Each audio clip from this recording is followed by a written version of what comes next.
귀한 찬양 감사합니다. 여러분 반갑습니다. 한 주 동안 평안하셨습니까?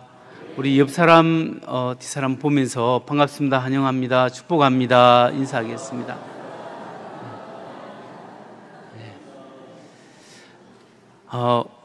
신앙 성숙을 위한 영성훈련 성경공부가 있는데요, 8월 말부터 매주 목요일 시작됩니다. 여러분, 우리 모든 성도님들이 이런 영성훈련을 꼭 받았으면 좋겠는데요, 자리 한정상, 한계상 다 할 수가 없기 때문에 여러분들 영성훈련 꼭 좀 받았으면 좋겠습니다. 그래야 우리 신앙이 성장하고 하나님 앞에 은혜로 살아갈 수 있는데 큰 도움이 되기 때문에 시간을 내셔서 영성훈련 꼭 참여해 주시기를 부탁드립니다. 많은 사람들이 참여해 줄 줄 알았는데 적당하게 참여를 했더라고요. 더 많이 꼭 참여하셔서 이거 훈련 받으시는 것이 훨씬 신앙생활에 도움이 됩니다. 그렇게 참여해 주시면 감사하겠습니다. 오늘은 하나님의 뜻을 추구할 때라는 제목으로 여러분에게 말씀을 전하고자 합니다. 여러분, 어떻게 사는 것이 하나님의 뜻에 합당하게 사는 것일까요? 우리가 어떻게 사는 것이 하나님을 기쁘시게 하는 삶을 사는 것이겠습니까? 우리가 예수님을 나의 구주로 영접하고 난 다음에 우리는 하나님을 기쁘시게 하고 하나님의 뜻대로 살아가고자 하는 거룩한 열정과 욕망이 우리 안에 생기기 시작합니다. 그런데 문제는 이것입니다. 우리가 구체적으로 어떻게 사는 것이 하나님의 뜻대로 살고 하나님을 기쁘시게 하는 것인가 혼돈될 때가 있습니다. 예를 들면 하나님께서 사랑하라, 하나님을 사랑하고 이웃을 사랑하라, 이 말씀은 명시적이기 때문에 우리가 그렇게 이게 하나님의 뜻이구나 이렇게 알 수가 있는 거죠. 또한 우리가 전도하라, 남에게 그리스도의 복음을 전파하라, 하나님의 뜻이지요. 우리가 하나님께 예배하고 하나님을 경배하라, 하나님의 뜻입니다.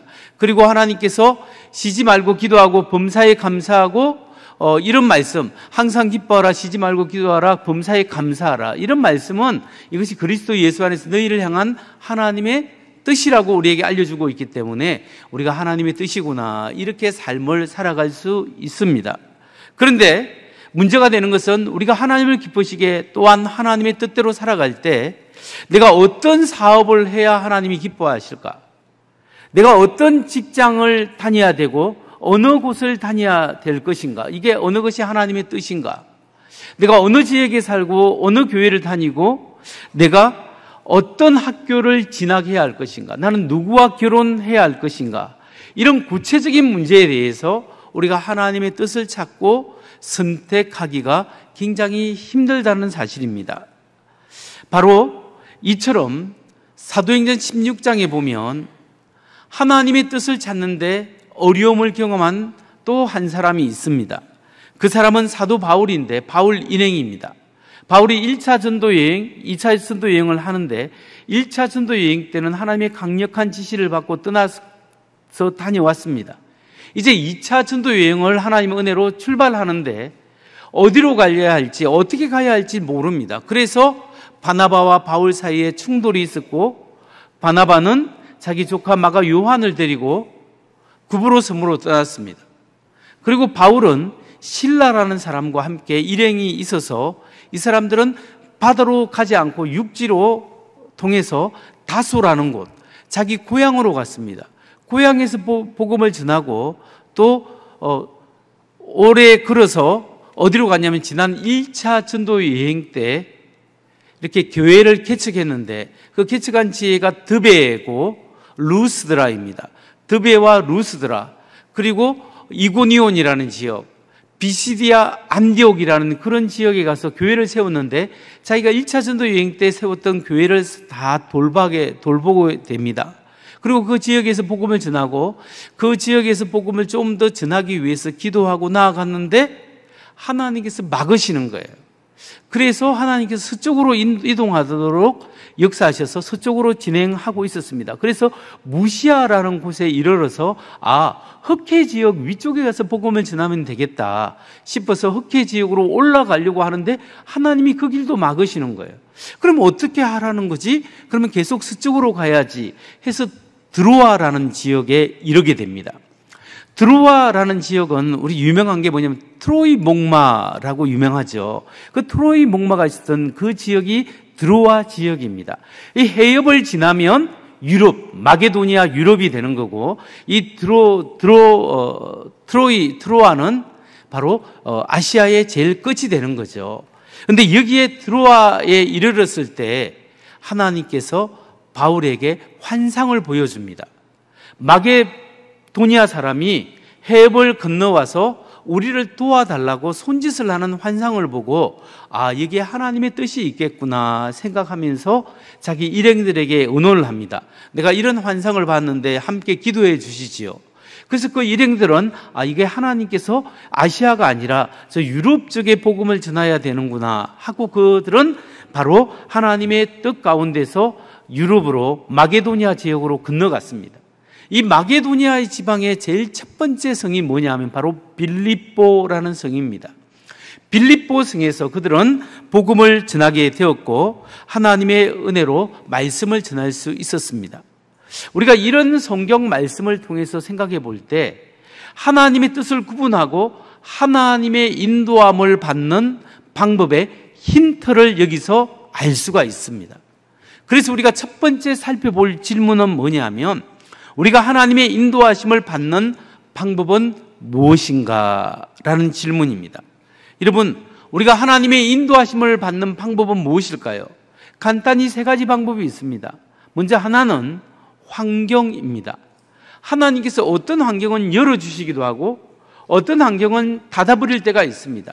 그래서 우리가 하나님의 뜻을 추구해 가는데 환경을 살피는 것도 중요합니다. 하나님이 어느 길을 열어주시는가?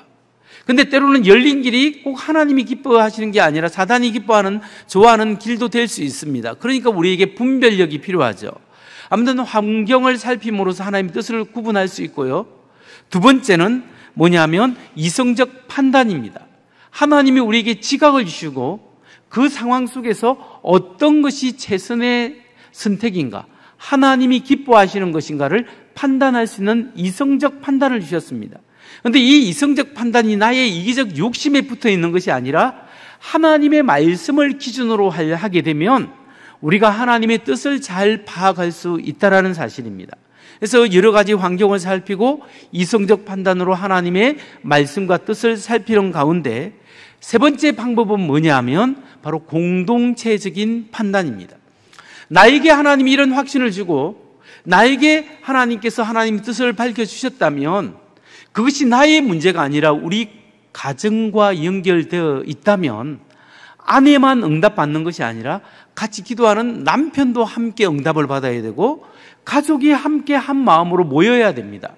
그러니까 우리 가정에 중요한 결정이 있을 때에는 함께 기도 제목을 내어놓고 같이 기도할 때 공동체적으로 하나님께서 응답해 주시는 그 은혜가 있습니다. 그것을 통해서 우리는 하나님의 뜻을 분별할 수 있습니다.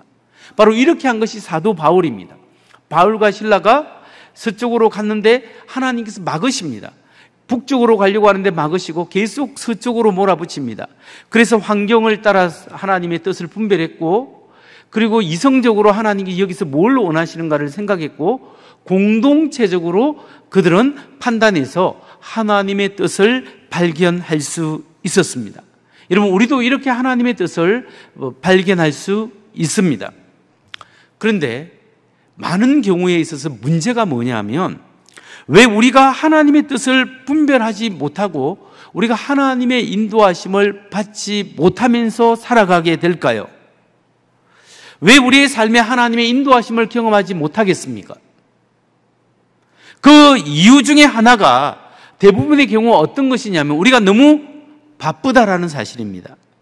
내 생각에 집중하면 내 생각에 바쁘고 내 걱정하기에 바쁘고 그리고 내 할 일이 너무 바빠서 하나님의 음성을 들을 겨를이 없고 시간이 없다라는 거예요.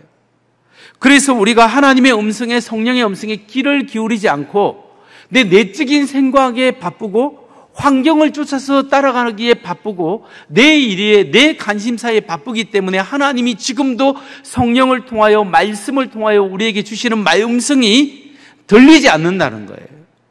그렇기 때문에 여러분, 우리가 문제가 있을수록 문제에 집중하는 것이 아니라 마음을 내려놓고 하나님의 말씀 앞에 잠잠히 기울이고 성령님 제게 말씀하옵소서, 부족한 사람이 듣겠습니다. 하나님 나에게 말씀하옵소서, 하나님의 음성을 듣고 경청하는 여러분 되시기 바랍니다. 그럴 때 성령의 인도하심이 있고 성령의 인도하심에 따라 살아갈 때 우리에게 승리가 있을 줄 믿습니다. 다음으로 우리가 살펴볼 문제가 있습니다. 우리가 하나님의 인도하심을 받아서 하나님의 뜻 가운데 순종해 나갈 때 반드시 미리 생각하고 미리 인지해야 될 지식이 있습니다. 우리가 하나님의 뜻에 순종할 때 미리 알아야 할 것은 무엇일까요? 이 질문에 대한 답을 우리가 얻기 위해서는 오늘 읽었던 본문의 흐름을 좀 살펴볼 필요가 있습니다. 하나님께서 바울에게 환상을 보이면서 마게도냐로 건너가라 사인을 주셨습니다. 그들은 이성적으로 판단하고 기도하면서 확신을 가지고 마게도냐로 건너갔습니다. 건너가니까 하나님의 뜻 가운데 분명히 하나님이 기다리고 예비한 게 있었습니다. 그게 뭐냐면 빌립보 성에 자주색 옷감을 파는 장사 여인 루디아였습니다. 이 자주색 옷감이라는 것은 그 당시에 오늘날로 치면은 옛날에 비단같이 고급 명품 옷감을 파는 사람입니다. 고급 물품을 다루는 사람이죠. 그 루디아가 기다리고 루디아가 마음이 준비가 되었습니다. 바울이 복음을 전했을 때 루디아가 복음을 받아들였습니다. 자기만 예수 믿을 뿐만 아니라 자기 온 가족에게 데려가서 복음을 듣게 하고 세례를 받고 예수를 믿게 되었습니다. 그러면서 이 루디아가 자기 집에 거하면서 마음껏 복음을 전해달라고 숙식을 제공하게 된 거죠. 그때 이제 바울이 마음 놓고 빌립보 성에서 복음을 전하고 있는데 하루는 귀신이 들려서 점을 치는 그 점쟁이 여종이 있었습니다. 근데 이 여종이 바울 일행을 쫓아다니면서 하는 말이 저 사람들은 지극히 높은 하나님의 사람으로서 너에게 구원의 길을 알려주는 자로다 라고 소리치면서 따라다녔습니다. 여러분, 이게 바울을 괴롭혔는데 그냥 생각해 보면 이게 좋은 거잖아요.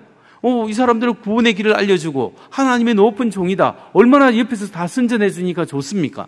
근데 사실은 그렇지 않습니다. 바울이 누구에게 만나서 복음을 설명해 주려고 하면 옆에서 막 소리를 지르는 거예요. 저 사람들은 높은 하나님의 사람으로서 막 소리를 지르니까 지금 이게 굉장히 거슬리고 방해가 되는 거예요. 게다가 그 당시에는 이렇게 바울같이 떠돌아다니는 사람 중에서 마술을 행하는 사람들이 있었습니다. 그러니까 바울이 옆에서 떠들어대니까 마치 하나님의 진리의 복음을 전하는 사람이 아니라 마술을 행하는 사람으로 오해가 되기 십상이었습니다. 그래서 바울이 그 여종에게 나사렛 예수 이름으로 귀신아 떠나가라 라고 명령했을 때 귀신이 떠났기 때문에 그 여종에게 문제가 생겼습니다. 어떤 문제입니까? 점을 치지 못하는 거예요. 근데 여종의 주인이 여러 명이 있었는가 봅니다. 이 주인들이 이제 수익이 끊어졌으니 화가 난 거예요. 그래서 바울 일행을 잡아서 그 시장에 데려가서 관청에 고소를 해버리는 겁니다. 그러니까 얼떨결에 잡혀간 바울과 실라가 막 매질을 당하고 감옥에 들어가게 된 거죠. 그래서 어려움을 당하게 되었습니다. 우리가 이런 말씀을 쭉 읽어보면서 이 이야기에서 생각해야 될 것이 있습니다. 그것은 우리가 하나님의 뜻을 발견하고 하나님의 뜻대로 살아갈 때 우리 마음속에 미리 각오하고 미리 생각해야 될 것이 있습니다. 그게 무엇일까요? 두 번째, 그것은 하나님의 인도하심에 순종하는 길에는 기쁘고 즐거운 일만 있는 것이 아니라 어려움과 고난도 함께 있다라는 사실을 알아야 합니다. 우리가 예수 믿고 하나님의 뜻 가운데 순종하여 갈 때 탄탄대로가 있는 게 아니라 가시밭길이 있다라는 거예요. 그래서 성경은 너희는 복음과 함께 고난을 받아라 이렇게 이야기하고 있는 겁니다. 바울이 하나님의 뜻에 순종해서 빌립보에 왔는데 하나님의 뜻에서 딱 루디아를 만나서 하나님의 은혜입니다 알았습니다. 귀신을 쫓아내는 기적을 행했습니다. 놀라운 일이 생겼습니다. 그런데 그것 때문에 감옥에 갇히게 되고 매질을 당하게 되었다라는 사실입니다. 여러분, 우리가 종종 신앙생활할 때 오해하는 것이 있습니다. 그것은 우리가 하나님의 인도함을 받고 하나님 예수 믿고 나면 만사형통하고 모든 것이 잘 되고 우리가 모든 물질적인 축복을 받는다. 이것은 사실은 복음이 아닙니다. 우리가 예수 믿고 순종해 살아가면 반드시 하나님이 인도하시고 이끌으시는 최후의 승리가 우리에게 있습니다. 그런 의미에서 우리는 하나님 나라에 들어가기 때문에 영원한 하나님의 자녀가 되었고 하나님 나라에 들어갈 수 있기 때문에 우리는 축복받은 사람입니다. 그런데 우리가 그 축복의 길을 걸어가는 최후의 승리가 있지만 최후의 승리를 향해 걸어가는 과정에는 고난이 있고 어려움이 있고 힘든 것들이 반드시 있게 된다는 사실을 성경은 여러 번 우리에게 강조하고 있는 거예요. 구약이나 신약이나 동일하게 우리에게 말씀하고 있습니다. 여러분, 믿음의 조상 하면 아브라함이지 않습니까? 아브라함이 정말 믿음이 있는 사람이에요. 그래서 하나님이 아브라함이 창세기 12장에 보면 아브라함에게 너는 본토 친척 아비 집을 떠나 내가 내게 지시할 땅으로 가라 했습니다. 하란에 머물러고 있었는데 하나님이 가나안 땅으로 내려가라고 이야기합니다. 그런데 가나안은 아브라함이 한 번도 가본 적이 없어요. 어떤 땅인지 알지 못합니다. 그런데 가기에 두렵습니다. 나이도 들었습니다. 그런데 말씀에 순종해서 내려갔습니다. 내려가니까 하나님의 축복이 딱 기다리고 있는 것이 아니라 뭐가 있었죠? 가나안 땅에 도착하자마자 기다린 것은 기근입니다. 비가 안 와요. 비가 안 와니까 마실 물이 없어요. 가축에게 먹일 물이 없어요. 위기입니다. 그러면 모든 것이 말라 죽을 것 같습니다. 그래서 할 수 없이 애굽으로 내려갔잖아요. 이집트로 내려가니까 또 어떤 위기가, 자기 사랑하는 아내 사라를 빼앗기게 될 위기에 놓였잖아요. 여러분, 하나님이 가라 해서 갔는데 왜 기근이 있고 위기가 있습니까? 말씀에 순종함에도 불구하고 위기가 있고 어려움이 있습니다. 그러나 그것을 통하여 하나님이 역사하시고 결국 믿음의 조상으로 위대한 인물로 하나님이 만들으셨지 않습니까? 요셉을 보십시오. 요셉이 신실한 하나님의 사람인데 하나님의 사람으로 믿음으로 지키다가 결국 형들에게 팔려서 13년 동안 노예 생활과 감옥 생활을 하게 된 거죠. 나중에 애굽의 총리가 됩니다. 근데 13년 동안 고생을 하게 되는 거죠. 모세를 보십시오. 하나님의 위대한 종 모세인데 모세가 하나님 앞에 소명을 받았을 때는 몇 달이면 끝날 줄 알았을 겁니다. 그런데 몇 달이 아니라 40년 동안 광야 생활을 하는 어려움을 경험하게 된 거예요. 다윗 왕을 보십시오. 다윗은 사무엘 선지자로부터 기름 부음을 받아서 왕이 될 것을 예언을 받았습니다. 어릴 때. 몇 년 있으면 왕이 되겠거니 했는데 10여 년 동안 사울 왕에게 쫓겨다녀야 되는 신세. 가족 모두가 다 고통을 받고 이민 가고 정말 힘든 생활을 보냈습니다. 여러분, 이 모든 것이 우리에게 뭘 알려주고 있습니까? 우리가 하나님의 말씀대로 살고 끝끝내 우리에게는 최후의 승리가 있지만 하나님께서 우리의 삶을 통하여 고난과 어려움도 경험하게 하시고 그 어려움을 통하여 우리가 귀로만 들었던 하나님이 아니라 내가 눈으로 만나는 생생한 하나님을 삶 속에서 체험하게 한다는 거예요. 그래서 살아계신 하나님이 우리를 어떻게 도우시고 어떻게 인도하시는가를 경험하고 간증할 수 있도록 도와주신다는 사실입니다. 그렇기 때문에 여러분, 나에게 하나님 말씀대로 순종했는데 내가 이게 하나님이 순종해서 우리 교회를 왔고 순종해서 하나님의 뜻 가운데 헌신했는데 나에게 왜 이런 일이 생깁니까? 라고 생각할 수 있지만 그 과정을 하나님의 말씀으로 이기고 견뎌나갈 때 반드시 하나님께서 최후의 승리를 주실 줄 믿습니다. 우리가 그래서 경험하는 이 어려움들은 하나님을 만날 수 있는 지름길이라는 사실을 믿고 오늘도 하나님 앞에 믿음으로 나아가는 우리 모두가 되기를 주의 이름으로 축원합니다.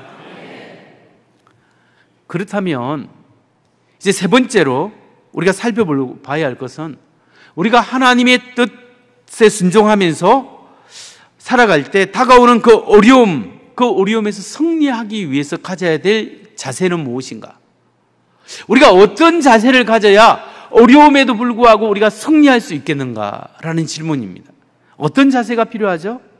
세 번째로 하나님이 최후의 승리를 주시기 때문에 고난 속에서도 찬양하는 자세가 필요합니다. 하나님의 최후의 승리를 믿는 사람은 이 어려움 가운데 찬양하고 감사할 때 어려움이 변하여 하나님의 기적이 일어나는 수단으로 바꿔주신다는 사실이에요.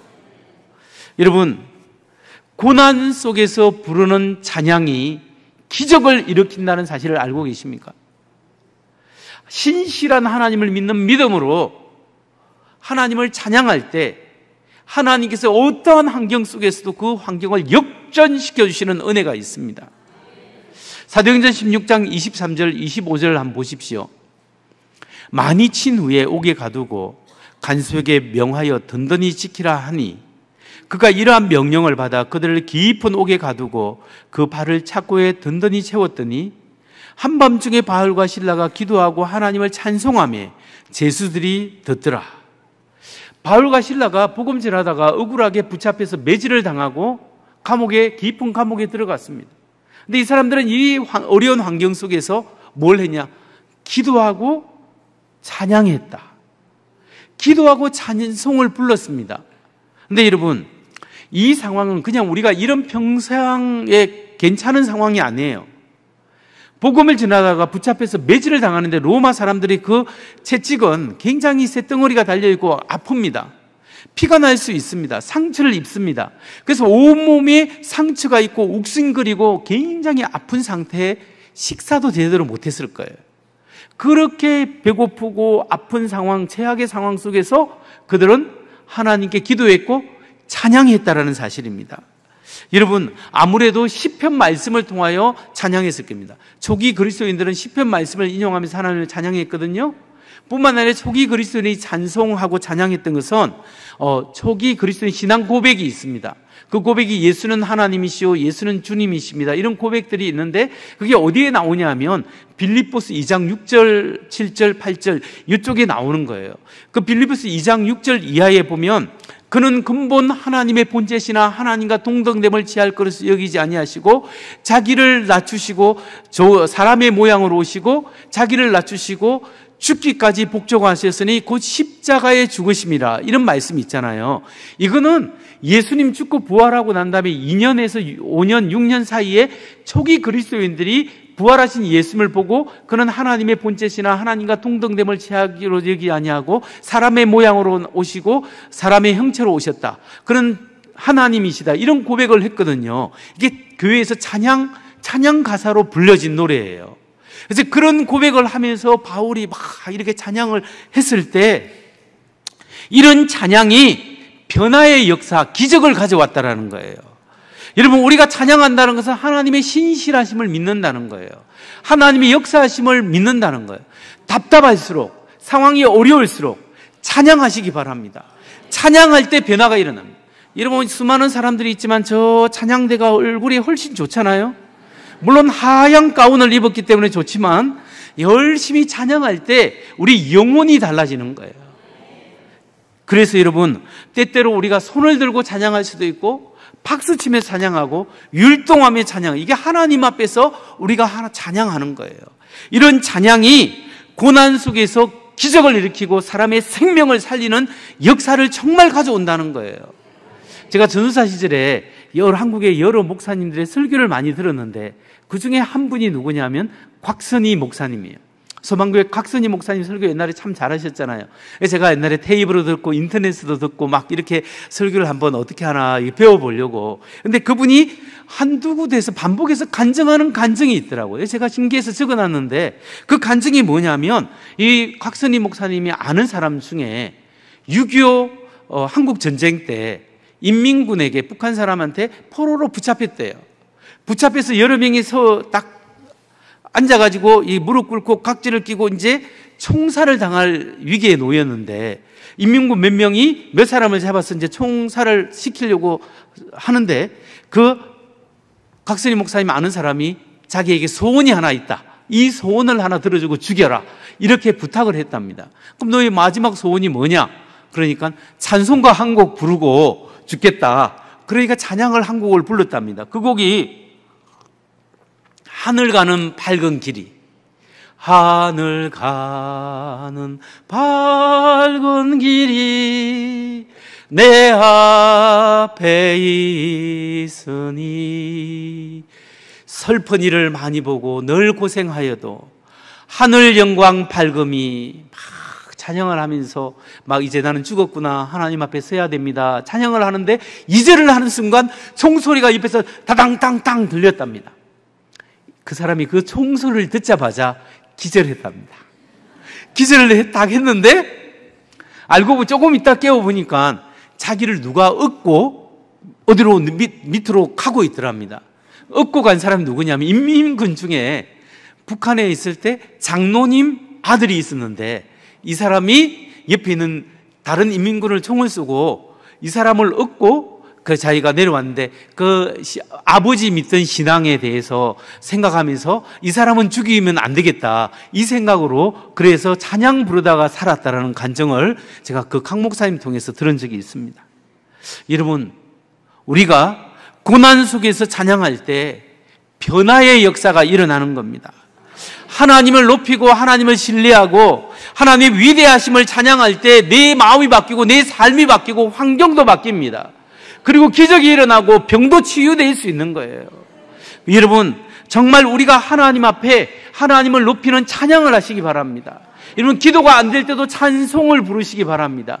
찬양 소리가 안 나오면 찬양을 틀어놓으시기 바랍니다. 그리고 따라하다 보면 내 영혼이 달라지고 하나님의 놀라운 변화 역사가 일어나는 줄 믿으시기 바랍니다.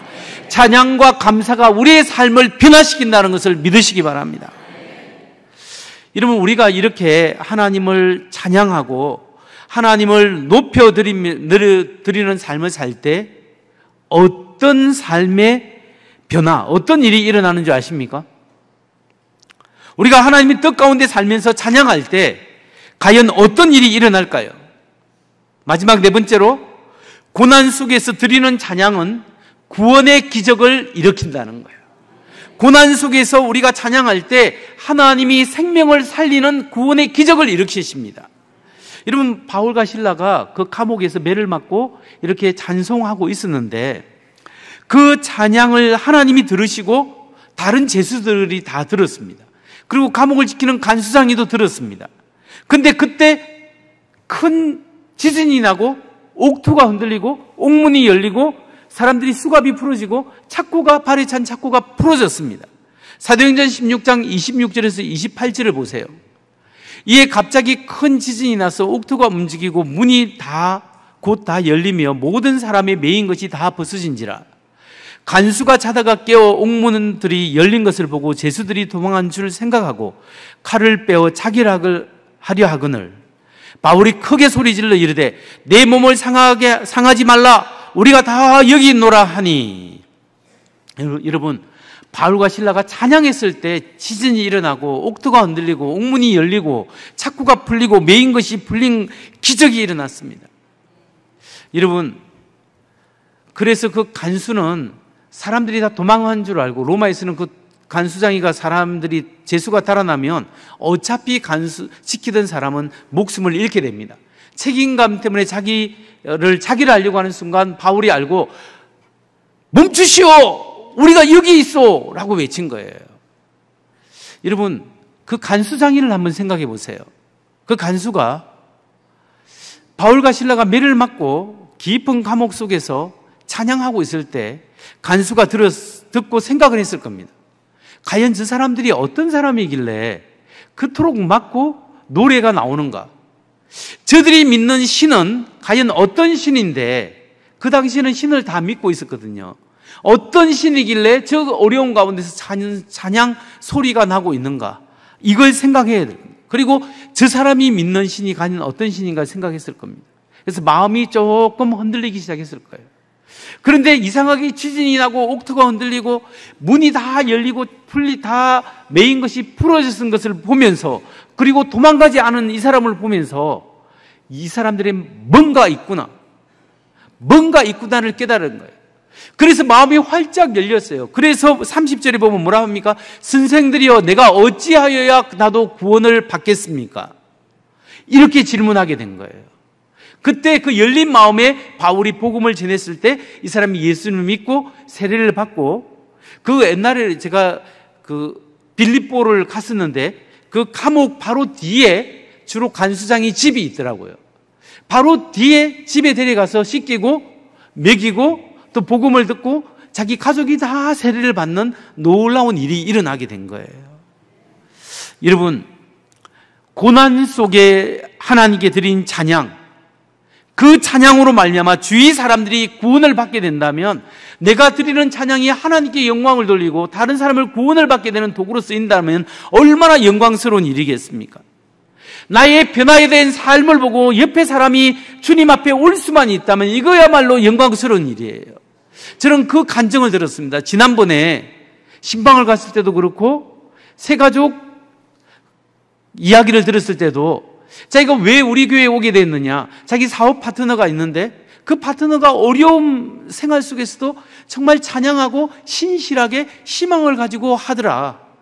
근데 그 사람이 그렇게 어렵고 나 같으면 도저히 감당하기 힘든데 그 속에서 기쁨으로 믿음을 가지고, 하나님을 믿는 믿음을 가지고 그렇게 희망적으로 하는 걸 보면서 도대체 저 사람이 믿는 하나님이 기독교가 뭔가, 저 사람이 다니는 교회에 나도 나가고 싶다. 그 파트너가 그래서 우리 교회에 나왔다라는 거예요.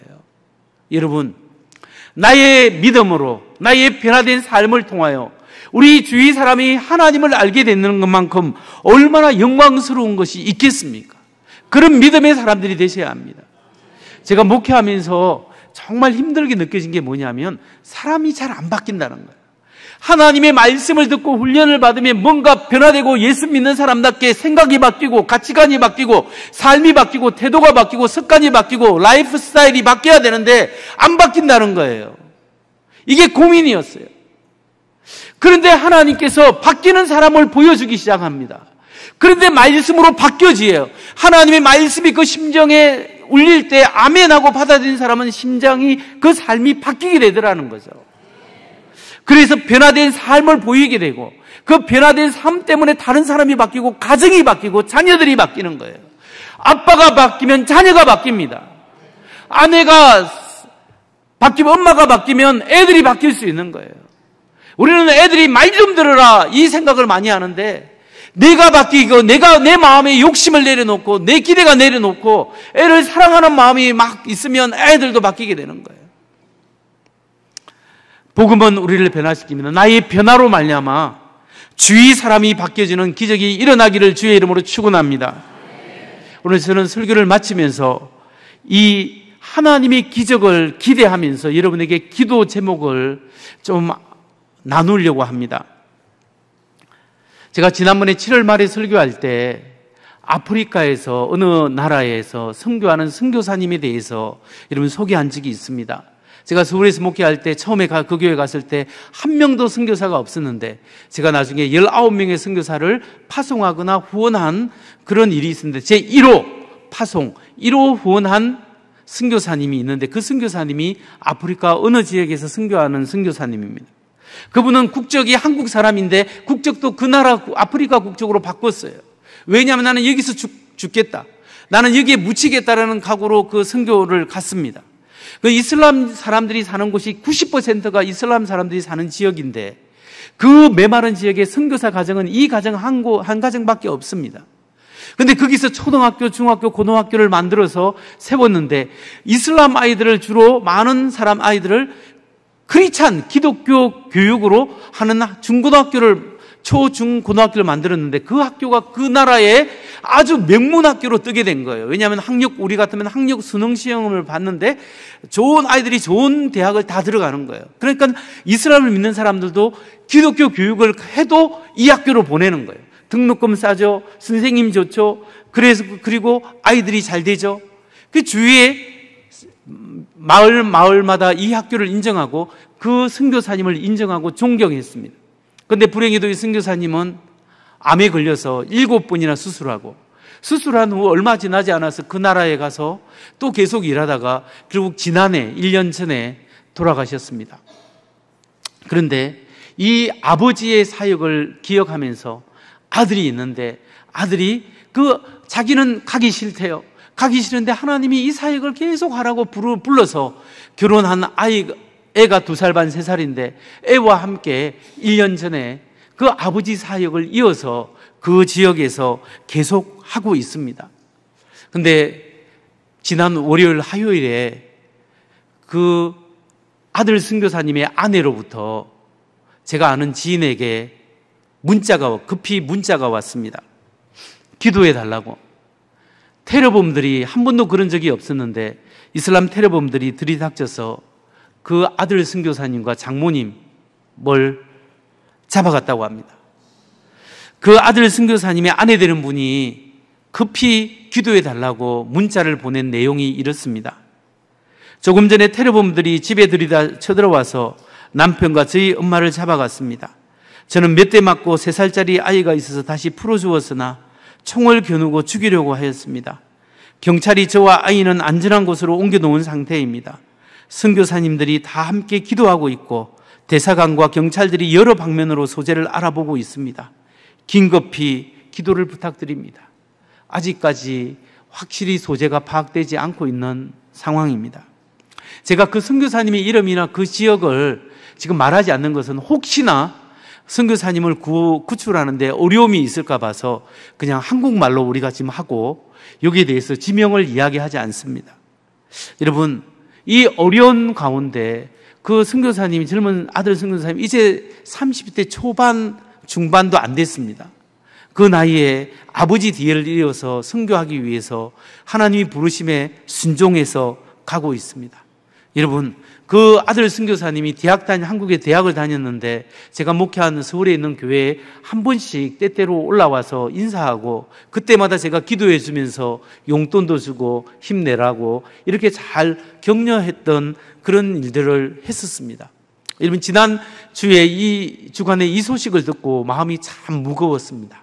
여러분, 바울과 신라가 그 어려움 속에서 하나님께 찬양하고 기도했을 때 하나님이 지진이 일어나고 옥토가 흔들리고 옥문이 열리고 하나님의 놀라운 기적이 일어났듯이 이 아직 젊은 선교사 하나님이 살려주시고 그 가정을 붙들어 주셔서 이 일을 통하여 선교가 위축되는 것이 아니라 그 지역에 그리스도의 복음이 놀랍게 다시 전파되고 계속 하나님의 강력한 성령의 역사가 일어나도록 여러분 기도해 주시고 이 일로 인하여 하나님께 영광 돌릴 수 있도록 도와주옵소서.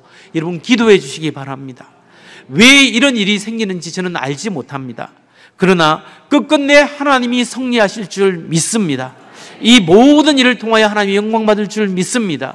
여러분의 삶도 마찬가지입니다. 여러분은 삶 속에 예상하지 못한 일이 일어나지만 하나님께서 끝끝내 섭리하실 것입니다.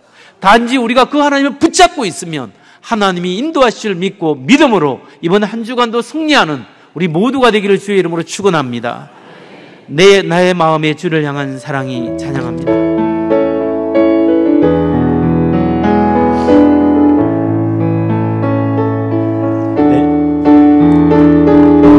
내 마음에 주를 향한 사랑이 나의 말엔 주가 주신 진리로 나의 말엔 주가 주신 진리로 나의 눈에 주의 눈물 채워주소서. 나의 눈에 주의 눈물 채워주소서. 내 입술의 찬양의 향기가 내 입술의 찬양의 향기가 두 손에는 주를 닮은 섬김이 손에는 주를 닮은 섬김이 나의 삶에 주의 흔적 남게 하소서. 나의 삶에 주의 흔적 남게 하소서. 하나님의 사랑이 영원히 함께하리. 하나님의 사랑이 영원히 함께하리. 십자가의 길을 걷는 자에게 순교자의 삶을 사는 이에게 순교자의 삶을 사는 이에게 조롱하는 소리와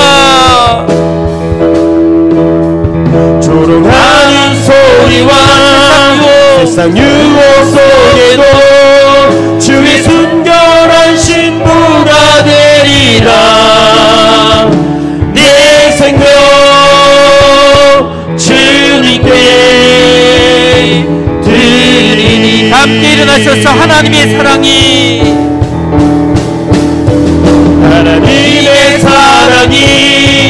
영원히 함께하리.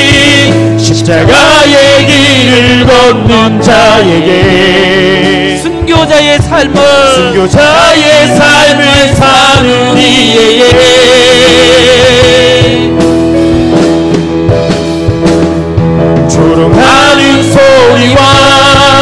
세상 유혹 속에도 주의 순결한 신부가 되리라. 내 생명 주님께 드리리. 시간 기도할 때 하나님, 바울과 실라가 비루보 감옥에서 어려움 속에서 기도하고 찬양했을 때 지진이 일어나고 옥토가 흔들리고 옥문이 열린 것처럼 우리가 하나님께 기도할 때 우리의 삶에 막힌 것이 풀려지게 하시고 하나님의 놀라운 기적의 역사가 일어나게 하여 주옵소서. 특별히 아버지 하나님, 아프리카 잡혀있는 선교사님과 그 젊은 선교사님과 장모님이 무사히 풀려날 수 있도록 하시고 하나님, 이것을 통하여 성령의 역사가 그 지역에 더욱 강하게 일어나셔서 복음이 담대히 전파될 수 있도록 하나님이 역사하여 주시옵소서. 우리 함께 주의 이름을 세 번 부르고 기도합니다. 주여, 주여, 주여. 하나님 아버지, 하늘 감사합니다. 바울과 실라가 빌리보 감옥에서 어려움 속에 기도하고 찬양했을 때 지진이 일어나고 옥토가 흔들리고 옥문이 열린 것처럼 하나님의 기적이 일어난 것처럼 우리의 삶에 하나님의 놀라운 역사가 일어나기를 원합니다. 주여 역사하여 주옵소서. 주여 역사하여 주옵소서. 주여 역사하여 주옵소서. 아버지, 붙잡혀있는 선교사님, 아버지 하나님, 젊은 선교사님과 장모님이 함께 하시고 하나님의 놀라운 은혜와 은총을 다하여 주시고 하나님 아버지 도우시고 하나님 역사하시고 성령님 인도하여 주셔서 긍휼의 살아계신 하나님, 살아계신 하나님, 긍휼을 베풀어 주시고 은혜를 베풀어 주셔서 하나님 아버지 거기에 성령의 역사가 일어나게 하시고 놀랍게 아버지 하나님 역사가 일어나게 하시고 그 끝내 하나님이 성령하는 놀라운 은혜를 간증할 수 있도록 주여 역사하시고 주여 역사하시고 주여 역사하시고 주여 역사하여 주시옵소서. 오 하나님 아버지, 감사합니다. 하나님 아버지, 때로는 우리의 삶에 왜 이런 일이 일어나는지 알지 못할 때가 있습니다. 그러나 우리가 믿는 것은 하나님이 그 끝내 승리하실 줄 믿습니다. 하나님이 모든 일을 통하여 하나님의 선한 뜻이 이루어질 줄 믿습니다. 우리에게 믿음을 주시고 고난과 어려움 속에 찬양하게 하시고 기도하게 하여 주시옵소서. 아버지 하나님, 바라기는 어려운 지역에서 선교하는 젊은 선교사님을 붙들어 주시고 붙잡혀 있는 그 모든 아버지 하나님 묶임이 풀려지게 하시고 하나님의 놀라운 역사로 다 회복되게 하시고 그 장모님과 함께 무사히 풀려나갈 수 돌아올 수 있도록 하나님 역사하시고 긍휼을 베풀어 주시옵소서. 살아계신 하나님, 오늘 우리 가운데 하나님의 도우심이 필요한 자를 위로하시고 마음에 상처있는 자를 예수 그리스도의 십자가에 피 묻은 손으로 어루만져 주셔서 상처가 회복되게 하시고 상처가 아버지 하나님 낫게 하시고 아버지가 강건하게 되게 하시고 육체의 질병이 있는 자마다 아버지 치유의 역사가 일어나게 하여 주시옵소서.